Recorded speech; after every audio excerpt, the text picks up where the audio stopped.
Let us now see cytokines. The first part we had seen, we had seen cytokines are small peptides. They are like chemical messengers that give the signaling from cell to cell as autocrine, paracrine, and endocrine mechanisms. Then what else? Yeah, they are interleukins 1, 7, 8, many are there, and TNF, tumor necrotic factor, as well as what else we had seen. Yeah. Now let us see hypothalamus anatomy and its location. Its anatomical position: pituitary gland, chavarti. Key structures are anterior pituitary, posterior pituitary, mammillary body, midplane, and medulla.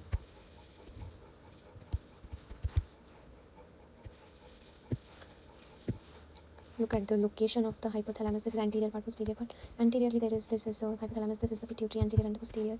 Okay, here we can see hypothalamus is this. Then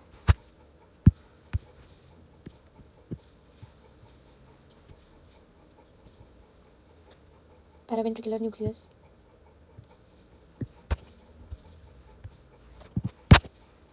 We can see paraventricular nucleus, hypothalamic neuron, supraoptic nucleus, optic chiasm. Then these are the arteries: superior and the inferior hypophyseal artery, hypothalamic hypophyseal tract.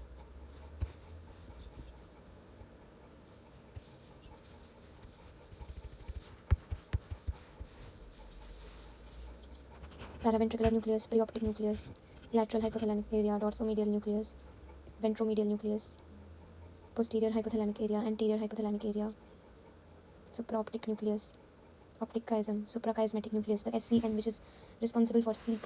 Then there is arcuate nucleus, ventromedial, already saw. Then there is, in the posterior, there is a mammillary body. Okay.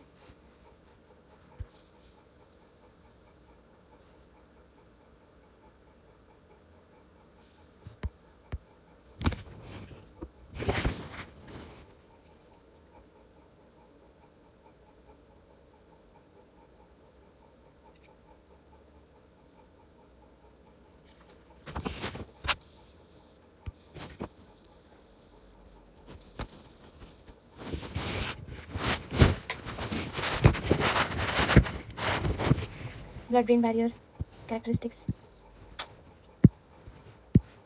Blood-brain barrier characteristics. Unique features: multiple areas lack complete blood-brain coverage.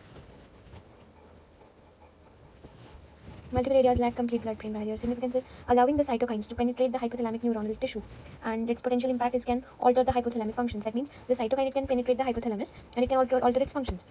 Let us see fever का mechanism. Fever कसं होतं? Fever cytokines ने कसं triggered आहे? ठीक आहे. So cytokine induced fever process. Cytokines hypothalamus मध्ये enter होतात. कसं? कारण त्याच्यामध्ये बॅरियर नाही आहे, तर ते डायरेक्ट पेनिट्रेट करू शकतं. मग ते स्पेसिफिक सेल्सला स्टिम्युलेट करतात. लोकल PGE2 प्रोडक्शनला इंड्यूस करतात. आणि टेम्परेचर सेट पॉईंटचं मॉडिफिकेशन होतं. नॉर्मल सेट पॉईंट आपल्या बॉडीचं 37 डिग्री सेल्सिअस असतं. पण सायटोकाईन आता गेलं आहे, तिथल्या सेल्सला स्टिम्युलेट केला आहे, प्रोस्टाग्लॅंडिन E2 प्रोडक्शन केलं आहे. तर मग हे काय करेल? It raises the set point to potentially 39 degree Celsius आणि increases the PGE2 levels in hypothalamus. ते प्रोडक्शन वाढवतं आणि तिथल्या सेट पॉईंटला वाढवणार. ह्याचं वेट 4 ग्राम इतकं असतं, म्हणजे नखा एवढं असतं ह्याचं वेट. तरी पण इतका हायपोथॅलॅमस भारी आहे. Controls entire body temperature, manages autonomic nervous system, influences mood and endocrine functions. Cytokine involvement table. Cytokine कोणता आहे, त्याचं प्रायमरी फंक्शन काय आणि हायपोथॅलॅमिक इम्पॅक्ट काय करतं ते. तर इंटरल्युकिन 1 जो आहे तो PGE2 प्रोडक्शन करतो. ठीक आहे, तर आपण इथं ज्याबद्दल बोलत होतो ना, तर हा इंटरल्युकिन 1 जो आहे ना, तो पर्टिक्युलर इथं स्पेसिफिक सेलला स्टिम्युलेट करून PGE2 प्रोडक्शन वाढवणार आहे. आणि जे ट्यूमर नेक्रोटिक फॅक्टर आहे तो सेल्युलर डेथ रेग्युलेशनसाठी त्याचं प्रायमरी फंक्शन आहे. आणि रेग्युलेशन, बरोबर, सेल्युलर डेथचं रेग्युलेशन, आणि it modifies the temperature set point. तर याच्यामध्ये 2 इंटरल्युकिन्स इन्व्हॉल्व आहेत, एक तर PGE2 प्रोडक्शनसाठी आणि दुसरा टेम्परेचर सेट पॉईंट बदलण्यासाठी. तर cytokines enter the hypothalamus, stimulate the cellular response, increase PGE2, raise the temperature set point. तर कोण येतात? इंटरल्युकिन 1 आणि TNF येतात. आणि ॲक्टिवेट हीट जनरेशन मेकॅनिझम आणि body temperature increases. Heat generation, आता हीट बनते त्याचे मेकॅनिझम काय? की मसल ॲक्टिवेशन होणार, शिवरिंग होणार आणि ॲडिशनल बॉडी हीट पण जनरेट होणार त्याच्यामुळे. आणि ऑटोनॉमिक नर्वस सिस्टम मॉडिफिकेशन कसं होईल? स्किनचे ब्लड वेसल्स कन्स्ट्रिक्ट होणार, त्यामुळे हीट लॉस कमी होणार, तर बॉडीमध्ये हीट वाढणार.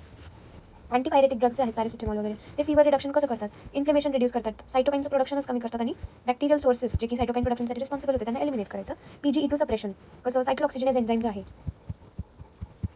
आपल्याला माहिती, सेलच्या मेम्ब्रेनवरती फॉस्फोलिपिड बायलेयर असतं, त्याच्यावरती एन्झाईम काम करतो, त्याच्यामध्ये एक प्रोडक्ट बनतो, त्याच्यावरती एक एन्झाईम काम करतो आणि मग प्रोस्टाग्लॅंडिन्स बनतात. मग ह्या सायक्लोऑक्सिजनेजला आपण इनहिबिट करायचं आणि मग ते सिंथेसिस, प्रोस्टाग्लॅंडिनचं जे सिंथेसिस आहे हे नाही होणार. आणि प्रिव्हेंट प्रोस्टाग्लॅंडिन का कन्वर्जन. प्रोस्टाग्लॅंडिन्स आणि बॉडी टेम्परेचर रेग्युलेशन कसं होतं? प्रोस्टाग्लॅंडिनचे कॅरेक्टरिस्टिक त्याचं तर शॉर्ट हाफ लाईफ आहे, स्पॉन्टेनियस डीके होणार त्याचा, आणि must be continuously produce to maintain the tissue levels. Hypothalamic temperature control mechanism. Temperature set point नेमकं कसं आहे? Normal 27°C.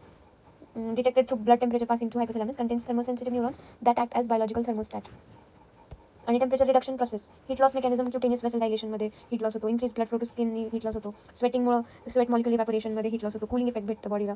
आणि heat transfer from body core to surface. हे असे हीट लॉसचे मेकॅनिझम आहेत. Cytokine effects on body. फीवरचं production cytokine करतं. आता एलिव्हेटेड टेम्परेचरचं काय आहे पर्पज? तर it creates hostile environment for pathogen. आपण इथे पाहिलं की फीवर रिडक्शन स्ट्रॅटेजीज पाहिल्या. इन्फ्लेमेशन रिड्यूस करून, सायटोकाईन प्रोडक्शन रिड्यूस करून, बॅक्टेरियल सोर्स पॅथोजन एलिमिनेट करून. तर हे पॅथोजन एलिमिनेट होतं ह्या elevated टेम्परेचरने.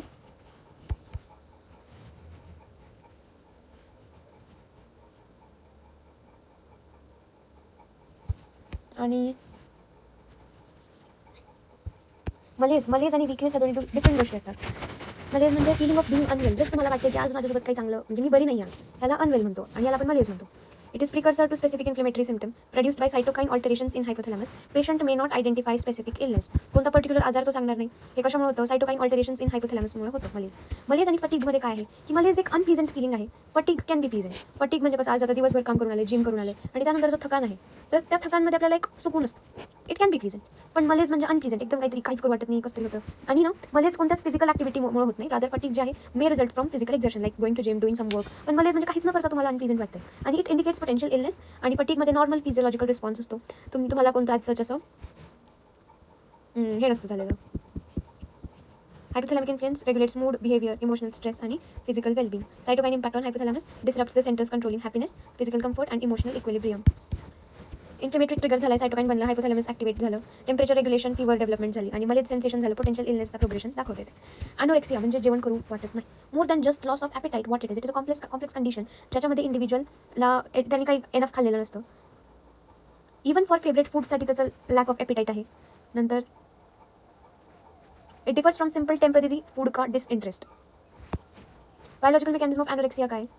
It is an evolutionary protective mechanism developed to prevent consuming harmful substances triggered by cytokines alters hypothalamic function. आपल्याला माहिती हायपोथॅलॅमसमध्ये असा पण सेंटर आहे जो की आपल्या सटायटी आणि हंगर सेंटर जेवणा रिलेटेड आहे. तर हायपोथॅलॅमिक ॲपेटाईट सेंटर्स कोणते? Hypothalamus appetite centre lateral area हंगरचा असतो. लॅटरली आपले हात असतात, मग जेवणासाठी इकडे तिकडे हात करतो आपण. आणि मिडियल एरिया हा सटायटी असतो. मिडियल एरिया पोटावर आणि जेवण करून हाताने जेवण घेऊन असं पोटावरून हात फिरवतो, दॅट इज सटायटी. तर मग हंगर सेंटर लॅटरल हायपोथॅलॅमसला वाटतं. ॲक्टिवेट्स हंगर आणि activates when hungry, associated with outward reaching movements, neurons fire to stimulate appetite. आणि सटायटी सेंटर हे मिडियल हायपोथॅलॅमसमध्ये activates when full, associated with stopping eating आणि signals enough food sensation. Proximity of emotional centers, hunger and anger centers located near each other explains why hungry individuals become irritable. Hunger आणि अँगरचे centres जे आहेत ते जवळजवळ आहेत. Hunger lateral आहे, अँगर पण लॅटरलीच आहे. त्याच्यामुळे हंग्री इंडिव्हिज्युअल्स इरिटेबल अँग्री का असतात सांगते. Action potential can spill over between the centres. Happiness and eating. Medial hypothalamus contains happiness and reward centres activated when well fed, promotes feeling of comfort and satisfaction and happiness. Cytokines impact on appetite. Physiological disruption होतं, suppresses the hunger centres जे की laterally आहेत. त्याच्यामुळे काय होतं? Alter hypothalamic regulation, cause unintentional weight loss. तुम्हाला तुमचं हंगरच नाही आहे, मग तुम्ही तुमचं वेट गेन कसं होणार? So it's unintentional weight loss. आणि signal potential underline health issues. आणि it signals potential underline health issue म्हणजे तुमच्यामध्ये काहीतरी हेल्थ इशू असू शकते असं सिग्नलिंग देतं ते. सो आपण ॲपेटाईटवरती सायटोकाईन्सचा रोल बघितला. हंगर सेंटरला ते कसं सप्रेस करतं, मग भूक लागत नाही आहे, वेट लॉस होतं आणि काहीतरी तुमच्यात हेल्थ इशू आहे असं दाखवते ते. क्लिनिकल ऑब्झर्वेशन्स, इलनेस इंडिकेटर्स कोणकोणते आहेत? तर रेड्युस्ड ॲपेटाईट, सायटोकाईन्स हे केलं, मलेज आहे, altered sleep patterns, typically increased sleep. Warning signs for health care professionals. Unexplained weight loss असेल तर त्याचं पॉसिबल अंडरलाईन डिसीज असू शकतं. लॉस ऑफ ॲपेटाईट असेल तर सिस्टमिक इशू असू शकतो. Reduced interest in favourite foods असेल तर सिरियस हेल्थ कन्सर्न असू शकतं. It is a serious health concern. Physiological responses during illness, hypothalamic functions and inflammatory processes, sleep and sickness. During serious illness, increased sleep is natural biological response. High fever can disrupt normal sleep patterns. Nature's mechanism to reduce physical and emotional stress during illness. Okay. Hypothalamic functions during illness. Key physiological changes are reduced appetite, increased sleep, elevates body temperature, reduces malaise. Cachexia, profound weight loss, significant weight loss with reduced appetite. Associated conditions are cancer, malignant conditions, severe chronic infections like tuberculosis, HIV, AIDS. Especially आपण कॅन्सरमध्ये कॅकेक्सी patient बघतो आणि TB मध्ये पण. आणि weight loss mechanism काय? Cytokine impact on lipid metabolism, disrupts HSL enzyme, hormone sensitive lipase enzyme.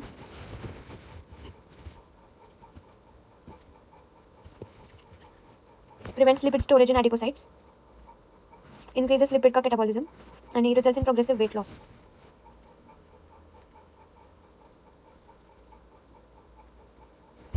तुमचं fat स्टोरेजच होत नाही. Liver's response to inflammation, acute phase reaction proteins जे आहेत, acute phase reaction proteins produced by hepatocytes when stimulated by interleukins. म्हणजे इंटरल्युकिन सायटोकाइन हे stimulate करणार आणि हेपॅटोसाइट्स हे proteins बनवणार इन्फ्लेमेशनच्या कंडिशनमध्ये. Protein group increases during inflammatory process आणि की protein is CRP, C reactive protein. Erythrocyte sedimentation rate, ESR, हे लॅब टेस्ट प्रोसिजर आहे ज्याच्यामध्ये blood sample collected with anticoagulant आणि placed in vertical tube measured after 1 hour indicates inflammatory response intensity. म्हणजे body inflammatory response किती इंटेन्सिटीने indicate करते. ESR interpretation काय आहे की त्याच्या higher values suggest more significant inflammatory processes influenced by सायटोकाइन levels आणि इंटरल्युकिन 1, TNF याचे चांगले रोल आहे त्यामध्ये. इन्फ्लेमेटरी सायटोकाइन मेकॅनिझम्स, सायटोकाइनचे इफेक्ट्स काय आहेत इन्फ्लेमेशनमध्ये. इट स्टिम्युलेट्स, आपण पाहिलं hepatocyte protein production, disrupt normal metabolic processes, trigger systemic inflammatory response आणि की सायटोकाइन्स इन्व्हॉल्व बघितले.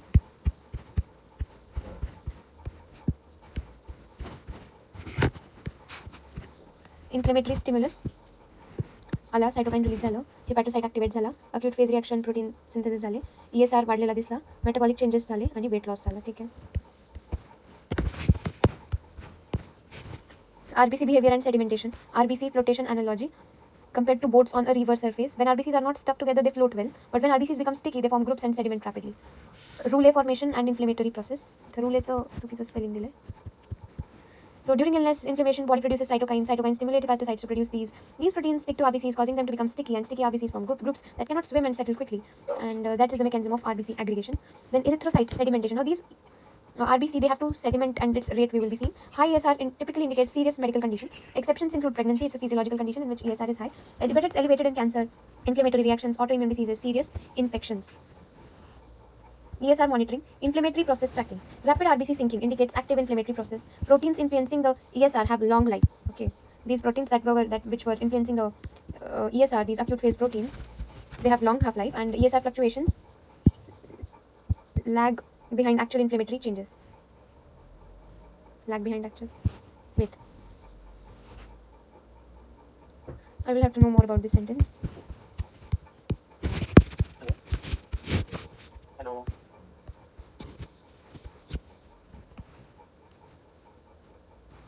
C-reactive protein. Modern inflammatory marker is acute phase reactant protein. Its advantage, it has very short half-life and quickly reflects current inflammatory status. अच्छा, CRP जो आहे, it's a modern inflammatory marker आहे. तो acute phase, छोट्या फेजचा reactant protein आहे, मग त्याचा short half life आहे आणि it quickly reflects current inflammatory status. So that's why it's called as acute phase आणि quickly it is reflecting. It's a reactant protein use to monitor treatment effectiveness, disease progression, inflammatory changes. Okay, CRP लेवल्सला आपण इतक्या सहजासहजी घेऊ शकत नाही. ते आपल्याला ट्रीटमेंटचं इफेक्टिव्हनेस सांगताय, डिसीज प्रोग्रेशन सांगताय, इन्फ्लेमेटरी चेंजेस सांगताय. ठीक आहे. It reflects current inflammatory status. Cytokine effects systemic inflammatory response. Interleukin 1 and tumor necrotic factor impacts they alter the acute phase protein levels. अच्छा, they stimulate the bone marrow, mobilize neutrophils and increase granulocyte का production. Important. याचं काय नेमकं करतंय हे इथं दिलंय त्यांनी. Neutrophil dynamics, आपण मोबिलायझेशन ऑफ न्यूट्रोफिल्स बद्दल पाहिलं होतं. It's will stimulate bone marrow, granulocyte production करणार, इओसिनोफिल, बेझोफिल, न्यूट्रोफिल. आणि इंटरल्युकिन 1 आणि TNF हे काम करतात आणि alter the acute phase protein levels. Neutrophil dynamics, acute inflammation changes. तर दोन प्रायमरी न्यूट्रोफिल रिलेटेड चेंजेस होतात. Increase neutrophil infiltration in the inflame tissue आणि elevated blood neutrophil levels, neutrophilia. Neutrophils primarily mobilised from the bone marrow.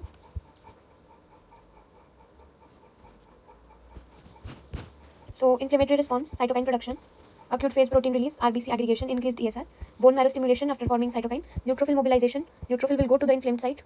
It will eat up the bacteria and there is neutrophilia in the blood. So comparative of ESR and CRP, erythrocyte sedimentation rate, which was telling us about the inflammatory process, and CRP, which was CRP was telling us about what? About all these inflammatory changes, disease progression, effectiveness of the disease, of the treatment. So it's half-life. ESR का half-life जो है, it is long. CRP half-life is very short. And response time is delayed. It is immediate. Inflammation tracking is slow in ESR. It is rapid in CRP. Clinical utility, it is a general indicator, ESR, and whereas CRP, it's a precise monitoring.